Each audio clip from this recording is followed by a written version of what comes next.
రక్షకుడైన యేసుక్రీస్తు వారి యొక్క ఘనమైన శ్రేష్టమైన శుభనామంలో మీ అందరికీ వందనాలు, శుభాలండి. ఈ సమయంలో నేను ఒక వర్తమానాన్ని మీ ముందుకు తీసుకొస్తున్నా. అదేంటంటే, మొదటి దినవృత్తాంతాల గ్రంథం, ఫస్ట్ క్రానికల్, మొదటి దినవృత్తాంతాల గ్రంథము 4వ అధ్యాయం, ఫస్ట్ క్రానికల్ 4వ అధ్యాయం. 4వ అధ్యాయంలో మొదటి అధ్యాయం, 4వ అధ్యాయం కాదు కానీ మొదటి అధ్యాయం నుంచి చూస్తే ఆదాము దగ్గర నుంచి బైబిల్ అంతా పేర్లే, యాక పేర్లు.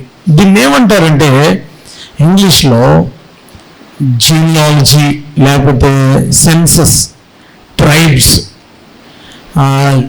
జీనియాలజీ రాస్తున్నారంటే సెన్సస్ రాశారు. మొన్న మా దగ్గరికి వచ్చారు, జనాభా లెక్కలు రాసినప్పుడు మా కూడా తీసుకున్నారు. అయితే చెప్పాను వాళ్ళతోటి, క్రిస్టియన్ అని రాసేయండి అన్నాను. ఇంకా కాలం రాలేదండి, ఆ కాలం లేదంటే ఇంకాను వచ్చే 20 ఏళ్ళు వస్తుందండి అని అన్నారు. సర్లే అందాక ఏదుంటే అది రాసేప్పుడు బీసీస్ అన్న రాసానంటే రాసేసారు. మొత్తం మీద ఎంతమంది ఉంటున్నారు ఏంటి ఆ లెక్క పెట్టుకెళ్ళిపోయారు. మీ దగ్గరికి వచ్చారు లేదో, వచ్చారా? దేవునికి స్తోత్రం. సో లెక్కలు అనేవి చాలా అవసరం. ఇశ్రాయేలీయులు లెక్కలు రాశారు, ఎంతమంది జనాభా ఉన్నారు, సేవ్డ్ పీపుల్ అంటే రక్షించబడిన వాళ్ళు ఎంతమంది, తర్వాత చూజన్ పీపుల్ అంటారు వీళ్ళని, అంటే ఎన్నుకోబడిన, ప్రపంచంలో ఉన్న వాళ్ళు ఏర్పాటు చేయబడి ప్రత్యేకించబడిన స్పెషల్ పీపుల్ అన్నమాట. అందుకని మొదటి రోజుల గ్రంథం, 2వ రోజుల గ్రంథంలోనేమో పొలిటికల్ హిస్టరీ ఉంటుంది. ఫస్ట్ క్రానికల్, సెకండ్ క్రానికల్ అంటే మొదటి దిన వృత్తాంతములు, 2వ దిన వృత్తాంతంలో స్పిరిచువల్ హిస్టరీ ఉంటుంది. అది తేడా. 2 సార్లు ఎందుకు రాశారంటే అది పొలిటికల్ హిస్టరీ, అంటే రాజకీయ చరిత్ర ఉంటుంది మొదటి రాజులు, 2 రోజుల గ్రంథంలో. మొదటి దిన వృత్తాంతాలు, 2వ దిన వృత్తాంతంలో ఆత్మీయ చరిత్ర ఉంటుంది. వాళ్ళు ఎంత ఆత్మీయంగా ఉన్నారో రాస్తారు. ఈ మొదటి దిన వృత్తాంతాల గ్రంథాన్ని ఎవరు రాశారంటే ఎజ్రా గారు రాశారు. ఎజ్రా శాస్త్రి గారు ఉన్నారు కదా, పాస్టర్ గారు, ఎజ్రా శాస్త్రి గారు, ఎజ్రా గ్రంథం ఉంది కదా, ఆయన రాశాడు ఈ లెక్కలు. ఎవరెవరు ఎంతమంది, ఏం పేర్లు. మొదటి అధ్యాయం అంతా పేర్లే, 2వ అధ్యాయం పేర్లే, 3వ అధ్యాయం పేర్లు, 4వ అధ్యాయం, 5వ అధ్యాయం, 6వ అధ్యాయం, 7వ అధ్యాయం, 8వ, ఇంచుమించు 5-6 వేల పేర్లు జీనాలజీలో ఉన్న వాళ్ళ పేర్లు రాశారు. ఆడవాళ్ళ పేర్లు ఉండవు, అంత మగవాళ్ళ పేర్లు రాశారు. సో ఇలా పేర్లు రాసుకుంటూ వచ్చారు. ఒక్కొక్క జనాభా ఎంతమంది అంటే ఒక్కొక్క వంశావళి ఎంతమంది, 12 మంది కొడుకులు కదా, 12 మంది కొడుకు, ఒక్కొక్క కొడుకు ఒక వంశం. పలానా ఎవరు మన ఊర్లో పలానా రొట్టెవాళ్ళు ఎంతమంది, లేకపోతే పెట్టేవాళ్ళు ఎంతమంది, లేకపోతే ఇంకెవరున్నారు, మొత్తం వీళ్ళు ఎంతమంది రాయాలన్నమాట. బండరోళ్ళు ఎంతమంది, వాళ్ళు ఎంతమంది, వీళ్ళు ఎంతమంది, ఏమన్నా నామడోళ్ళు ఎంతమంది, అన్నీ రాసుకుంటూ వచ్చారన్నమాట. వీళ్ళు ఎంతమంది జనాభా ఉన్నారు. మన చర్చిలో జనాభా లెక్కలు అనేది బైబిల్ చాలా జాగ్రత్తగా తీసుకుంది. మనం కూడా లెక్కలు రాయడానికి ఒక నోట్స్ పెట్టాము ఇక్కడ. మన చర్చిలో ఎంతమంది ఉన్నారు, ఎంతమంది బాప్తిసం పొందారు, ఎంతమంది బాప్తిసం లేని ఉన్నారు, ఎంతమంది బాప్తిసం పొందుకుని డ్రాప్ అయిపోయారు, లేకపోతే చర్చికి రాకుండా లోకంలో కలిసిపోయారు, ఎంతమంది విదేశాల్లో ఉన్నారు, ఎంతమంది హైదరాబాద్లో ఉన్నారు, ఇవన్నీ లెక్కలు ఉండాలి. మనకు ఒక లెక్క ఉంది, అందులో రాసాం డేట్ ఆఫ్ బర్త్, బాప్తిసం పొందిన తేదీ, డేట్ ఆఫ్ డెత్. ఒకవేళ వెళ్ళిపోతే డెత్ రాసిన తర్వాత పిల్లలు ఎంతమంది ఉందా, బుక్ రాస్తున్నారా, ఎంతమంది ఉన్నారు, పేర్లు, డేట్ ఆఫ్ బర్త్, బుక్ ఉందా. ఒక బుక్ ఒకటి రాసి ఉంచాం, బుక్ నా దగ్గర ఉందో మీకు చూపిస్తాను. సో కనుక మొత్తం అన్ని పేర్లు అందులో ఉన్నాయి. చర్చిలో ఎంతమంది ఎప్పుడు బాప్తిసం పొందారు, బాప్తిసం పొందిన డేట్తో సహా కొత్తపేట సంఘానికి ఒక బుక్ ఉంది. ఆ బుక్లో మీ పేరు ఎంట్రీ ఉండాలి. రేపు పొద్దున్న నేనున్నా లేకపోయినా, మీరున్నా లేకపోయినా, ప్రవచన దేవుని సంఘం 1980వ సంవత్సరం నుంచి స్టార్ట్ అయ్యి మొదట ఎంతమంది ఉండేవారు, ఇది చరిత్ర, ఇలాగ వచ్చింది అని మనం లేనప్పుడు ఇంతమంది ఈ సంవత్సరంలో యాడ్ అయ్యారు, ఈ సంవత్సరంలో ఎంతమంది బాప్తిసం పొందారు, ఇదంతా కూడా ఒక రికార్డ్ అనేది ఉండాలి. సరే, ఇప్పుడు నేను ముందుకు వెళ్తున్నాను. జనాభా లెక్కలు రాసుకుంటూ వచ్చారు క్రమమైన పద్ధతిలో. 4వ అధ్యాయానికి వచ్చేటప్పటికి యూదుల యొక్క జనాభా లెక్క రాస్తున్నారు. యోధా జాతిది, ట్రైబ్ ఆఫ్ జూదా. యూదా వంశం అంటే చాలా ప్రాముఖ్యమైనది. యోధా గోత్రపు సింహం. యూదుల గోత్రంలో సింహం లాంటి వాళ్ళు ఉంటారు. దావీదు సింహం లాంటి, ఆ దావీదు వంశం నుంచే యేసు ప్రభు కూడా వచ్చాడు కదా. రైట్. ఇప్పుడు యూదా గోత్రంలో రాసుకుంటూ వచ్చారు. ఎవరు వంతు రాస్తున్నారు? యోధా కుమారులు ఎవరనగా పేరేసు, హెస్రోను. 4వ అధ్యాయం 1వ వచనం. కర్మి, హూరు, శోబాల్. శోబాలు కుమారుల గురించి రాసుకుంటూ వస్తున్నారండి. ఇక్కడ 4వ అధ్యాయంలో శోబాలు కుమారుల గురించి రాస్తా 8వ వచనం వరకు రాసి 9వ వచనం దగ్గర సడన్ గా ఒక పేరు కనబడిందండి. అందరు 9వ వచనం చదవండి ఇప్పుడు. ఎబ్బేజు తన సహోదరులందరికంటే ఘనము పొందిన వాడు ఉన్నారు కనుక వేదన పడి తన కంటిన తన తల్లి అతనికి ఎబ్బేజు అని పేరు పెట్టాను. ఎబ్బేజు ఇజ్రాయెల్ దేవుని గురించి మొదలుపెట్టి, నీవు నన్ను నిశ్చయంగా ఆశ్రమించిన ఆశీర్వాదం విశాలపరిచి నీవు చెయ్యి నాకు తోడుగా ఉండి దయచేసి నాకు కీడు కాకుండా దాన్ని తప్పించమని ప్రార్థించగా దేవుడు అతను మనం చేసిందని అతనికి దయచేసింది. దేవునికి స్తోత్రం. ఎబ్బేజ్ అనే పదం విన్నారా? ఆ పేరు ఎబ్బేజ్ అనే పేరు అన్న వాళ్ళు దేవుని స్తోత్రం చెప్పండి. ఆ పేరు ఎవరికైనా పెట్టుకున్నారా? అంత దరిద్రమా? ఎబ్బేజ్ యొక్క తండ్రి పేరేంటి? ఎబ్బేజ్ యొక్క కొడుకుల పేరేంటి? ఎబ్బేజ్ గారి యొక్క తండ్రి పేరేం పేరు? ఎవరికి పుట్టాడు? ఎబ్బేజ్ కొడుకులు ఎవరు? కొన్ని మదర్ పేరేం పేరు? లిసన్, నా వైపు చూడండి. Look at me. నా వైపు చూసి వినండి చాలు, అంతే. నేను చెప్తాను, ఇప్పుడు చదువుతారు. ఎబ్బేజు యూదుల్లో ఒక కుర్రోడు ఉన్నాడు. ఆ కుర్రోడికి తండ్రి ఎవరో తెలియదు. There is no fatherless child. తండ్రి లేడు, తల్లి లేదు. కుర్రోడు పెరిగితే ఒక రకంగా ఆర్ఫన్ ఏమో, ఒక రకంగా అనాది, nameless, homeless, helpless, fameless, no identity. పేరు లేదు, ఊరు లేదు, తల్లి ఎవరో తెలియదు, తండ్రి ఎవరో తెలియదు, దిక్కు లేనాడు. కానీ యూదుల్లో పెరుగుతున్నాడు. వాళ్ళమ్మ ఎవరో తెలియదు, నాన్న ఎవరో తెలియదు, ఎవరి పిల్లోడు తెలియదు, ఎవరి పిల్లోడు అంటే చెప్పుకోవడానికి లేదు. గుర్తింపు లేని జీవితం, నో ఐడెంటిటీ. గుర్తింపు లేదు. మనకి గుర్తింపు మన తండ్రి, మై ఫాదర్. మీ ఇంటి పేరు ఎవరి పేరు వస్తుందండి? తండ్రి ఇంటి పేరు వస్తుంది కదా. పుట్టిన తర్వాత భర్త పేరు ఇంటి పేరు వస్తుంది, అది అక్కడి వరకు వచ్చేకండి. మీరు అలా మాట్లాడతారు అనుకుంటున్నారు. రైట్. తండ్రి ఇంటి పేరు వస్తుంది కదా. తండ్రి ఎవరో తెలియనటువంటి బిడ్డతను ఎజ్రా గారికి దొరకలేదు.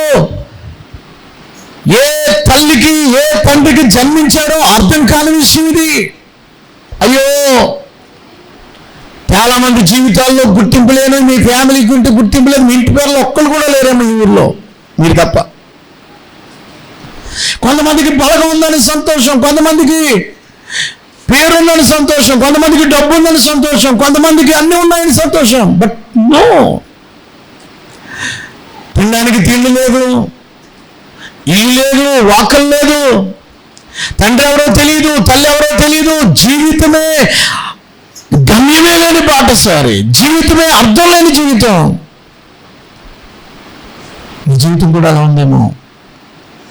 హెల్ప్లెస్, హోమ్లెస్, సహాయం లేకుండా ఉన్నావా? హెల్ప్లెస్గా ఉన్నదా? అనాథగా నువ్వు ఒంటరివాడివా? పలకరించి దిక్కు లేదా నీకు? ఎంత ఘోరం ఇది! ఇలాంటి దుఃఖకరమైనటువంటి స్థితిలో వాళ్ళమ్మ ఎక్కడికన్నదో తెలియదు. కొంతమంది కనేసి ఆ హాస్పిటల్లో వదిలేస్తారు కదా, ఏ హాస్పిటల్లో వదిలేసిందో తెలియదు, ఏ ఇంట్లో కనేసి ఆ గుడిసెలో వదిలేసి వెళ్ళిపోయిందో తెలియదు. వాళ్ళమ్మ కన్నప్పుడు వాళ్ళ నాన్న వాళ్ళ అమ్మను వదిలేసి ఉంటాడు బహుశా. కడుపులో పడిన తర్వాత వాళ్ళ ఫాదర్ వదిలేసాడు, లేకపోతే స్టెప్ ఫాదర్ ఏమో నాకు తెలీదు. అలాంటి దౌర్భాగ్యమైన స్థితిలో వాళ్ళమ్మ పుట్టినప్పుడు అన్ని లాస్ అయిపోయిందేమో, ఇల్లు పోయిందేమో, ఆస్తి పోయిందేమో, అప్పులైపోయాడేమో, ఆ ఇల్లంతా సర్వనాశనం అయిపోయి, లేకపోతే వాళ్ళ నాన్న చచ్చిపోయాడు, లేదా పేరే లేదు. అసలు చచ్చిపోతే పేరు ఉంటుంది కదా, బట్ నో నేమ్. ఎక్కడ కనపడలేదు నాకు. దాని గురించి నేను చాలా వ్యాఖ్యానాలు మొత్తం తొడిగాను. ఎక్కడన్నా పేరు ఉంటుంది అన్నా, నాకే హోమ్లెస్.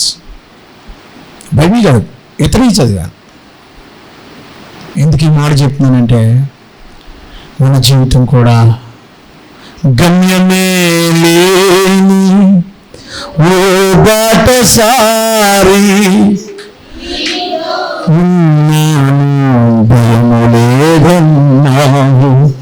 గమ్యమే లేని ఓ బాటసారి, నీతో ఉన్నాను, భయము లేదన్నావు. నా శక్తి చేత కాదు,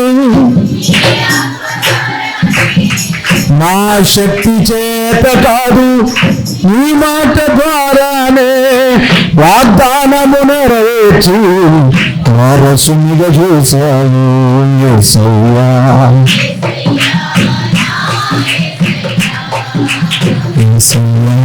యేసయ్యా నీతో గడిపే ప్రతి క్షణము బాష్పాలు ఆగవల, కృపతలంచగా మేలు యోచించగా, కృపతలంచగా మేలు యోచించగా, నా గళమాగదు శృతించగా, నిన్ను కీర్తించగా.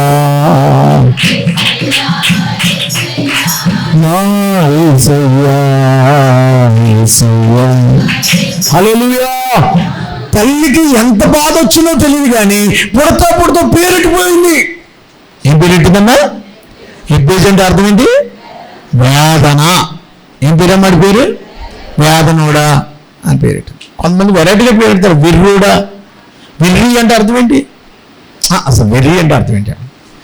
పెంటియా, పిచ్చియా. ఒక్కొక్క పేరు పుట్టినప్పుడు వాళ్ళ అమ్మ చాలా బాధపడింది అంటారు. పుట్టినప్పుడు కష్టం, ఒక్కొక్కరు పుడితే చాలా సంతోషం. ఆవిడ పుట్టినప్పుడే ఉద్యోగం వచ్చిందట. అందుకని ఏం పేరు పెట్టారంటే సంతోషం అని పేరు పెట్టారు. ఏం పేరు? సంతోషం లేదా సంతోషి, ఏదో పేరు ఆడతారు కదా. ఆడ పుట్టినప్పుడే ఇల్లు కట్టుకున్నారంట, ఆశీర్వాద్. అబ్బా, ఆవిడ పుట్టినప్పుడే ఆ ఇంట్లో సంబంధం వచ్చిన శాంతి కదా. పేర్లు గుర్తింపు ఉంటుందండి. మనం ఒక్కొక్కడు పుట్టినప్పుడు ఒక్కొక్క పేరు పెడతా ఉంటారు. పేరుని బట్టి మన పేరు ఒక సాదృశ్యం చేయాలి. మా ఇంట్లో పేర్లన్నీ మా ఫాదరు ఒక సందర్భాన్ని పెట్టారు. కృపాబాయ్ మా అక్కగారి పేరు. ఎందుకు పెట్టారు తెలుసా? అప్పుడే యేసు ప్రభుని రక్షకుడిగా అంగీకరించారు, కృప దొరికింది అని పెట్టారు. ఆవిడ కడుపులో పడకముందు ప్రభుని నమ్ముకున్నారు. అప్పుడు పుట్టింది కనుక కృపాబాయ్. బాప్తిసం పొంది దేవుళ్ళకి వచ్చారు, అంతవరకు రాలేదని అర్థం. అప్పుడే బాప్తిసం పొందారు కనుక కృపాబాయ్. రెండోది, మా అన్నగారి పేరు ఎవిలిన్ కుమార్ అని పేరు ఎందుకు పెట్టారంటే, పలానా టైంలో పలానా సమయంలో డెలివరీ అవుతున్నాడు, బాబు పుడుతున్నాడు, ఆ బాబుకి ఎవిలిన్ కుమార్ అని పేరు పెడతారని దర్శనం వచ్చిందాడు మా నాన్నగారు. సరిగ్గా ఆయన బజార్కి వెళ్ళి ఇంటికాడ లేడని బజార్కి వెళ్ళినప్పుడే డెలివరీ అయ్యాడు. సరిగ్గా అదే టైంలో సాయంకాలం అదే టైంలో డెలివరీ అవ్వడం, రాగానే ఆ దేవుడికి చూపించిన పేరు పెట్టేశారు. మూడోది, నా పేరు అభిద్దులుగో. ఈ పేరు ఎందుకు పెట్టారంటే, హాస్టల్లో ఆయన వాద్యునిగా ఉన్నప్పుడు పెట్రోమాస్ లైట్ పేలిపోయి ఆ రాత్రి గాలిదుమ్ము వచ్చినప్పుడు చాపలు హాస్టల్ అంతా అంటికిపోయిందండి, కాలిపోయింది. అగ్ని ప్రమాదం జరిగితే అందులో ఎవరికి ఏ ప్రమాదం జరగకుండా ఉన్నందుకు దేవుడు తప్పించాడని ఏం పేరు పెట్టాలని చూస్తే శద్రకు మేషిక్ ఉన్నారంట హాస్టల్. ఆ పేరు కలిగిన వాళ్ళు అభ్యర్థినిగో లేడని ఆ పేరెట్టారు. అగ్ని ప్రమాదం నుంచి తప్పించబడ్డారు, అందుకని ఆ పేరు వచ్చింది. ఊరికే పెట్టలే, చాలా అర్థంతో పెట్టారు ఆయన. మూడవది తెరిసా వాట్సన్ కుమార్, మా తమ్ముడు పేరు. అది ఎందుకు పెట్టారంటే అమెరికా నుంచి అప్పుడే తెరిసమ్మ గారు ఇండియా దేశానికి వచ్చి పరిచర్కి, హాస్టల్ పరిచర్కి వచ్చినప్పుడు మా అమ్మగారికి డెలివరీ అయితే ఆ గుర్తుగా ఆవిడ పేరు తెరిసా వాట్సన్ కుమార్, ఇంకొక అమ్మాయి పేరు తెరిసా, సాగర్ గారు అమ్మాయి పేరు, ఇంకా అలా ముగ్గురికి పెట్టారు ఆ పేర్లు, తెరిసా అని పెట్టి అమ్మాయి ఆవిడ గుర్తుగా దర్శనం పేరు. ఇక ఐదవది మా చెల్లి పేరు కృపా సువార్త. ఎందుకు కృపా సువార్త అని పెట్టారంటే ఆవిడ పుట్టినప్పుడు సేవకు వచ్చారు, సువార్తకు వచ్చారు. ఇక నేను సేవకు వెళ్తున్నాను కాబట్టి పుట్టిన చంటిపెట్టుగా ఉన్నప్పుడు డెలివరీ అయిన తర్వాత సేవకు వచ్చేసారు, అందుకని కృపా సువార్త అని పెట్టారు. చాలా అర్థవంతంగా ప్రార్థనాపూర్వకంగా మాకు ఆ నేమ్లు చదువుకున్న లేకపోతే స్పిరిచువల్ ఫాదర్స్ కనుక, పేరెంట్స్ కనుక మాకు ఆ పేర్లు పెట్టారు. దేవునికి స్తోత్రం కలుగును గాక. ఒక్కొక్క పేరుకి ఒక్కొక్క అర్థం ఉంటుంది. మీకు ఏదో తోసిన పేరు, ఆ పేరు, కొంతమంది పేర్లకి అర్థం ఉండదు. ఆ మా ఏది పేరు అంటే ఆ మా పేరు తాత పేరు పేరు, వీడి పేరు ఏంటో అది అర్థం అవుతుంది. ఆడి పేరు అమ్మీర్ అంటే ఏంటి, అమ్మీరో మీరో, ఎందుకు వచ్చిన పేర్లు? ఒక అర్థం పేరు ఉండాలా. తాత పేరు, మామ పేరు, నాన్న పేరు, అన్న పేర్లకి వెళ్తాడు, చెత్త పేరు వస్తుంది అడిగి. ప్రార్థనాపూర్వకంగా పెట్టండి మీ పిల్లలు పెట్టే పేర్లు, దేవుడిచ్చిన పేర్లు పెట్టండి. ఇదిగో ఇంకొక పేరు చెప్తాను మీకు. ఆ అమ్మ డెలివరీ అయ్యేటప్పుడు కడుపులో నొప్పి ఎక్కువైపోయి బ్లీడింగ్ అయిపోయి ఆ పురుట్లో పోతారు కదా కొంతమంది. డెలివరీ అయ్యాక పురుట్లోనే తల్లి చనిపోతారు కదా. ఆ పురుట్లో తల్లి చనిపోయింది. చనిపోతా పేరు పెట్టింది బెనోని. బెనోని అంటే అర్థం ఏంటి? వాళ్ళ అమ్మ వెళ్ళిపోతూ ఈ కొడుకు చచ్చిపోయాడు, వీడి పుట్టాక నాకు చావు వచ్చింది, వీడికి పేరు పెడతా ఈ పేరెట్టిపోయింది, బెనోని అని పేరెట్టింది. బెనోని అంటే అర్థం ఏంటి అంటున్నా తెలీదా మీకు? బెనోని అంటే దుఃఖపుత్రుడా, నా దుఃఖమా, నా దుఃఖపుత్రుడు అని పేరెట్టిందంట. ఏం పేరెట్టిందన్నా? నా దుఃఖపుత్రుడు. ఎంత దారుణం! కర్మగాలి. పుట్టినోడు ఏం తప్పు చేశాడండి? ఆవిడ తప్పు చేసింది, కర్మగాలి. నాన్నగారి దగ్గర ఉన్నటువంటి బొమ్మలు ఉంటాయి కదా, విగ్రహాల బొమ్మలు దొంగిలించుకొచ్చేసి పెట్టింది, లోపలెట్టింది. వాళ్ళ నాన్న వచ్చాడు అల్లుడి దగ్గరికి. అల్లుడా ఏంటి మామగారు గొడవకు వచ్చావు, కూతుర్ని నాకు చెప్పకుండా తీసుకొచ్చి ఇస్తావా అన్నాడు.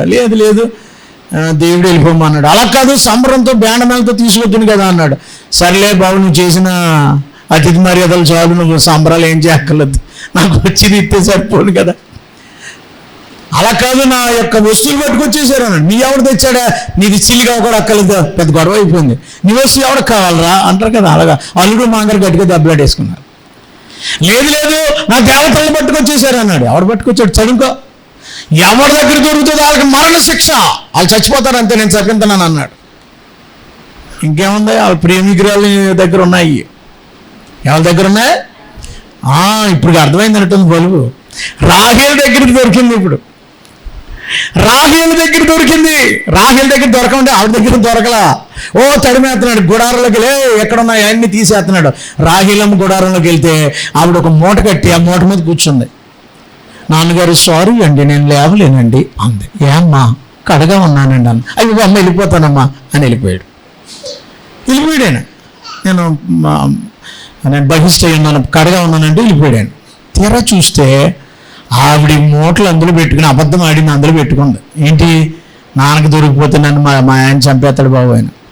మీ ఆయన అన్నమాట ఆయన చంపక్కర్లేదు, నువ్వే చచ్చిపోతావు. ఆయన చంపుతాడేటి? మాట అన్నాడు దైవజనుడు కదా యాకోబు, జాగ్రత్త సుమి అంతే. రెండో కడుపులో ఉన్నదా బాబు, ఎవరో బెనోని కడుపులో ఉన్నాడు. డెలివరీ అయిపోయేటప్పుడు దేవుడు అన్న మాట నెరవేర్చుకుంటాడు కాబట్టి ఆవిడ చచ్చిపోయింది, కుర్రాడు పుట్టాడు. వాళ్ళ నాన్న, మీ అమ్మ దుఃఖాన్ని పెట్టిందిరా, రోజంతా దుఃఖంగా ఎందుకుంటావు నువ్వు, నీకు బెన్యామీన్ అని పేరు పెడతాను అన్నాడు. ఏం పేరు? బెన్యామీన్ మాటకు అర్థం ఏంటంటే కుడి చేతి పుత్రుడు, నా రైట్ హ్యాండ్ అని పెట్టాడు. నా రైట్ హ్యాండ్. పెద్దోడికి మంచి పేరు పెట్టారు, జోసెఫ్. రెండోవాడి పేరు బెన్యామీన్, కుడి చేత పుత్రుడు. 35వ అధ్యాయంలో ఉంటుంది, ఇంటికి వెళ్ళాక చదువుకోండి, నేను చెప్పేసాను కదా, అక్కడ ఉంటుంది. బెనోని అంటే దుఃఖం. ఇంకో పేరు ఉంటుంది బైబిల్లో. ఆ పేరు ఎందుకు ఇట్టారంటే ఈ ఏంటది మందసం ఉంది కదండి, మందసం మోసే పాస్ట్ గారులలో ఒఫ్నే ఫినోహస్ మందసం పట్టుకెళ్ళారు. మందసం పట్టుకెళ్ళి యుద్ధంలోకి వెళ్ళారు. యుద్ధంలోకి వెళ్తే మందసం ఫిలిస్తీన్లు పట్టుకెళ్ళిపోయారు. ఒఫ్నే ఫినోహస్ చచ్చిపోయారు. ఈ పెద్ద పాస్ట్ గారు 95 సంవత్సరాలు ముసలోడు, ఇంతలా ఉంటాడు, ఈ బల్ల అంతలా ఉంటాడు. ఆ పాటర్ గారు ఇంత పొట్ట, మంచివాడే పాస్టర్ గారు. ఆయన ఆ రోడ్డు మీద కుర్చేసుకున్నాడు, ఎవ్వరు కనపడలేదు. మగవాళ్ళు అందరూ యుద్ధానికి వెళ్ళిపోయారు. ఆడవాళ్ళేమో గదిల్లో తలుపులు వేసుకుని ఉన్నారు. ఎవరన్నా వస్తారేమో చూస్తున్నాడు. సాయంకాలం ఒక కుర్రోడు పరుగుని బట్టలు సిరిపోయి సింపురికలతో వచ్చాడు. యారా బాబు అరుస్తూ వచ్చి ఎలాగొందరా యుద్ధం, ఎలా ఉందరా అని అడిగాడు. అయ్యారు మన మనసు పట్టుకెళ్ళిపోయారు. అయ్యారు అయ్యో మనసు పట్టుకెళ్ళిపోయారా? అవును మా పిల్లలరా. అయ్యారు పెద్ద పాస్టర్ గారు చిన్న పాస్టర్ గారు ఇద్దరు చచ్చిపోయారు. పెద్ద పాస్టర్ గారు ఫినోహస్ ఇద్దరు చచ్చిపోయారు. అలాగమ్మా ఈయన గమ్మున కళ్ళు తిరిగిపోయి మడత కుర్చీ తిరిగిపోయి వెనక్కి పడిపోయాడు, మెళ్ళు తిరిగిపోయి చచ్చిపోయాడు. పెద్ద పాస్టర్ గారు అందరు పాస్టర్లు పోయారు. ఈలోగా కోడలు ఫినోహస్ భార్య అయినటువంటి కోడలు ప్రెగ్నెంట్గా ఉంది. అమ్మా ఫినోహస్ కోడలు ప్రెగ్నెంట్, నిప్పులు తగిలేసి మంచం పట్టబడింది. అలా ఆయన చచ్చిపోయాడు, మాంగారు చచ్చిపోయాడు, ఊళ్ళో అందరూ పోయారు, చర్చ జరగట్లేదంట అనేటప్పటికి నిప్పులు తగిలేసి వెంటనే డెలివరీ అవుతూ అమ్మా బాధపడక మంత్రసాలను అన్నారు. మగడు పుట్టాడు పిల్ల ధైర్యం తెచ్చుకో, కంగారు పాడుకో హాస్పిటల్ ఏమన్నా సెలైన్ ఎట్టి మా ఆక్సిజన్ ఎడతాక లేదు, ఇంక నేను చచ్చిపోయి పోతా ఊపిరితో ఏకాబోధ్, ఆడి పేరు ఏకాబోధ్ అని పెట్టింది. ఏకాబోధ్ అంటే ఏంటి అర్థం? ప్రభావం వెళ్ళిపోయింది. 4వ అధ్యాయం మొదటి సమూయేలు గ్రంథం 4వ అధ్యాయం రిఫరెన్స్ కావాలి కదా మీకు. మొదటి సమూయేలు గ్రంథం 4వ అధ్యాయం 18-17 ఎంతమ్మా 21 చదువుకుంటారు. 19 నుంచి అయితే అర్థం అవుద్ది. 19 అందుకే 19 అన్నా. ఏలీ కొడుకులు ఫినెహాసు భార్య ఒకప్పటి గర్భస్రావం ఆ కనుప్రొద్దులో ఉండగా మందసం పట్టబడిన మాట పెనిమిడి చనిపోవడం నిప్పులు తగిలి ప్రసవం అయిపోయింది. 21వ వచనంలో ఏకాబోధ్ అని పేరు పెట్టింది. ఏకాబోధ్ దగ్గర 1 అనే నెంబర్ ఉంటుంది. ఆ నెంబర్ దగ్గర అర్థం ఏంటి? ప్రభావం. ఒక్కొక్కరు పుడితే ప్రభావం పోతే, ఒక్కొక్కరు పుడితే దరిద్రం, ఒక్కొక్కరు పుడితే సమస్య అనుకుంటాం. వినండి ఒకసారి నా వైపు చూడండి. పుట్టినరోజు ప్రాబ్లమా, తల్లిదండ్రుల ప్రాబ్లమా? ఆన్సర్ పుట్టినరోజు ప్రాబ్లమా? పుట్టినరోజుదా తప్పు లేదా తల్లిదండ్రులదా? ఏమా అది వాళ్ళు చేసిన పాపానికి కొడుకుల మీద ఎడతాం ఎందుకు? వాళ్ళు చేసిన పాపానికి కొడుకులకి ఈ పేర్లు పెట్టి చంపుకు తింటాం ఎందుకు? అప్పుడు ఎబ్బేజ్ అని పేరు పెట్టింది నా అమ్మ. నాకు ఈ పేరు పెట్టింది ఎబ్బేజ్ అంటే వేదన. ఎక్కడికి వెళ్ళినా స్కూల్కి వెళ్తే వేదన. బ్రదర్ తీసుకో. స్కూల్కి వెళ్తే వేదన, ఎక్కడన్నా రోడ్డు మీదకి వెళ్తే వేదన. రే కుర్రోళ్ళు అంటున్నారు సండే స్కూల్ పిల్లలు సండే స్కూల్కి వెళ్తుంటే వేదన రే, వేదన. ఏంటి వేదన అని పెట్టారు. అమ్మా ఎబ్బేజ్ అంటే వేదన. వేదనోడురా సండే స్కూల్లో వేదన. యూత్ మీటింగ్కి వెళ్ళాడు, వేదనోడు వచ్చాడు రా బాబు, వేదనోడు. ఏంటి నా బతుకు? కాలేజీకి వెళ్తుంటే వేదన అంటున్నారు. ఎక్కడికన్నా రోడ్డు మీదకి వెళ్తుంటే వేదనగాడు వస్తున్నాడు రా. అమ్మా నిన్ను చూసి అసహించుకుంటున్నారేమో. నీ పేదరికాన్ని బట్టి, నీ దరిద్రతను బట్టి, నీ నేమలెస్ను బట్టి, నీ ఒంటరితనాన్ని బట్టి, నీ ఒంటి కుటుంబాన్ని బట్టి, నీ అప్పులను బట్టి, నీ సమస్యలను బట్టి, నీ జబ్బులను బట్టి, ఈ జబ్బు కొండిది, ఈ వేదనోడు, ఈ పనికి మాలింది, ఈ దరిద్ర మనిషి వచ్చింది మనకు ఎదురుగుండా అని అంటున్నారేమో. నీ పరిస్థితి అదేనా? ఈ ప్రసంగం ద్వారా దేవుడిని మార్చబోతున్నాడు. ఈ ఉదయకాలంలో దేవుడు నీ పరిస్థితులు మార్చగలిగినాడు. మనోడు మూలకెళ్ళి కూర్చున్నాడు, నా పేరు వేదన. అమ్మా నువ్వు ఎక్కడున్నావు తెలియదే, నాకు వేదనని పేరెట్టావు. నాన్నెవడో చెప్పలేదు నాకు. ఏంటి నాకు ఈ బ్రతుకు అని ఏడ్చి చర్చిలోకి వెళ్ళిపోయాడు. ఇశ్రాయేలు దేవుడి దగ్గరికి వెళ్ళి ప్రార్థన ఏం మొదలు పెట్టాడు చెప్పండి?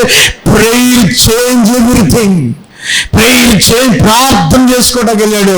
ప్రార్థన is more important in your life. Prayer change your lifes. నిరాశలో ఉన్న నీ బ్రతుకు, నిరుద్యోగంలో నీ బ్రతుకు, పనికిమాలిన నీ బ్రతుకు, చెడిపోయిన నీ బ్రతుకుని మార్చగలిగింది ప్రార్థన ఒకటే. దరిద్రంగా ఉన్న నీ బ్రతుకుని ఐశ్వర్యంగా మార్చేది ప్రార్థన ఒకటే. దిక్కులేని నీ బ్రతుకుని వాడిలో ఒంటరి అయినా వాడు 10 వందలగును. వాడిలో ఒంటరి అయినా వాడు 10 వందలగును. ఎన్నిక లేని జనమో, ఎన్నిక లేని జనమో బలమైనట్టి జనమగును. బలమైనట్టి జనమగును. నిన్ను తేజరియుము నీకు వెలుగువా చీయున్నది. దేవుడికి స్తోత్రం. డబ్బుంటే అందరూ స్నేహితులే, డబ్బులుంటే అందరూ చుట్టాలే. బెల్లమన్న చోట ఏగలా చేనులా, ఏమి లేకపోతే ఎవల మనల్ని పలకరించి దిక్కుండదు. డబ్బున్నప్పుడు ఎందుకు పలకరిస్తున్నారు? నీ మీద ప్రేమ కాదు, ఏదన్నా సాయం చేస్తావని, గౌరవం కోసం. నీ జీవితము హెల్ప్లెస్గా, హోమ్లెస్గా, ఫాదర్లెస్. అయ్యో తండ్రి లేని వారికైనా తండ్రి కదా. జీవము కలిగిన ఇతడు ఎవరి దగ్గరికి వచ్చాడంటే జీవము కలిగిన యేసయ్య దగ్గరికి వచ్చాడు. దేవునికి స్తోత్రం. పరిస్థితులు గాడ్ ఆఫ్ ఇజ్రాయెల్ ఏమన్నాడు అక్కడ ఇంగ్లీష్? God of Israel. ఇశ్రాయేలు దేవునికి మొరపెట్టాడు. అక్కడ ఆమె క్యామోష్ దేవత ఉంది, అక్కడ మోయాబు దేవతలు ఉన్నాయి, అక్కడ చాలా మంది ఉన్నారు. కానీ అవేమి పట్టించుకోలేదు. కానీ పరిస్థితులను ఎవరు మారుస్తారు? దరిద్రాన్ని తీయగలిగినోడు ఎవడో, నీ జబ్బు తీయగలిగినోడు ఎవడో, నీ పరిస్థితిని మార్చగలిగిన దేవుడు ఎవరో ఆయన దగ్గరికి వచ్చి మొరపెట్టడం మొదలుపెట్టాడు. మా అమ్మ నాకు ఎందుకు ఈ పేరు ఇచ్చింది? ఎబ్బేస్. ఈ పేరుతో నాకు ఈ సింపతి వద్దు. చాలా మంది చూసి అన్నారు, రే అమ్మా తల్లిదండ్రులేనుడమ్మా, ఈ సింపతి వద్దు నాకు ప్రభా. ఎవరి దయాదాక్షులతో బతకడం ఏంటి? వీధిలోకి వెళ్తే ప్రతి వాడిని హేళన చేయటం ఏంటి? ఏంటి నా బ్రతుకేంటి ప్రభా? నువ్వెందుకు నన్ను పుట్టించావు? తల్లి గర్భంలో నా బ్రతుకేంటి? నా అన్నదమ్ములు వచ్చి నేను ఎంత ఎందుకు దిగజారిపోవాలి? నా పేరు లేకుండా అయిపోతా ప్రభా. యేసయ్యా నన్ను మార్చు అని ప్రార్థన మొదలుపెట్టాడు.